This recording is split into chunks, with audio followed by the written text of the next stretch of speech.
আজকে দেখলাম সাক্ষাৎকার দিয়েছে অর্থ মন্ত্রণালয়ের একজন কর্মকর্তা। উপদেষ্টা না থাকলে সমস্যা নাই, অর্থ সচিব না থাকলেও সমস্যা নাই, তাদেরকে ছাড়া ওখানে রাইখাই প্রজ্ঞাপন দেওয়া সম্ভব।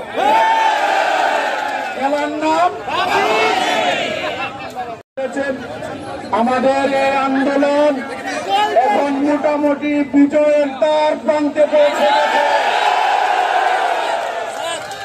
আমরা ঘোষণা দিয়েছিলাম সকল জায়গায় অর্থ সচিব মহোদয়কে বলে এসেছিলাম, আপনি যত কথাই বলেন পুনরায় হবে না, যতক্ষণ 20% বাড়ি বাড়া, 1500 টাকা মেডিকেল ভাতা কর্মচারী ভাইদের জন্য 75% উৎসব ভাতার প্রজ্ঞাপন জারি না করবেন, ততক্ষণ পর্যন্ত আমাদের কোন সহযোদ্ধার টাকা রাজপথ ছেড়ে যাবে না।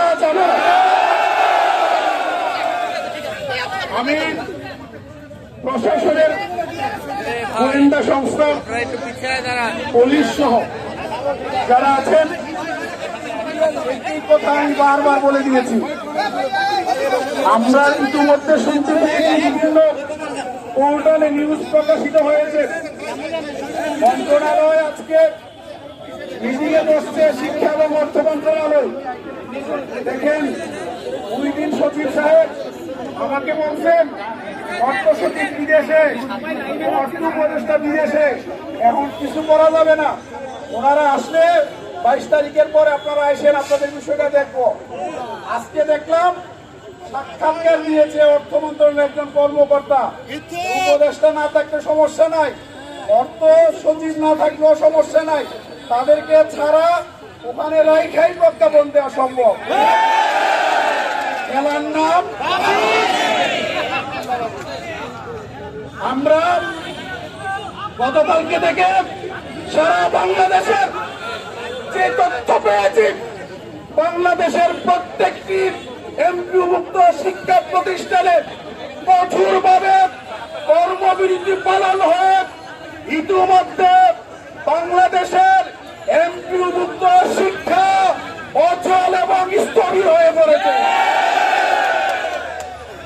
আমি বলেছি আমাদের কোন শিক্ষক কর্মচারী কোন রকমের শ্রেণী কার্যক্রমে অংশগ্রহণ করবে না। যদি কোনো অফিসার, যদি কোনো ইউনিট আপনাদেরকে বাধ্য করে, সাথে সাথে আমাদেরকে তথ্য দিয়ে সহযোগিতা করবেন।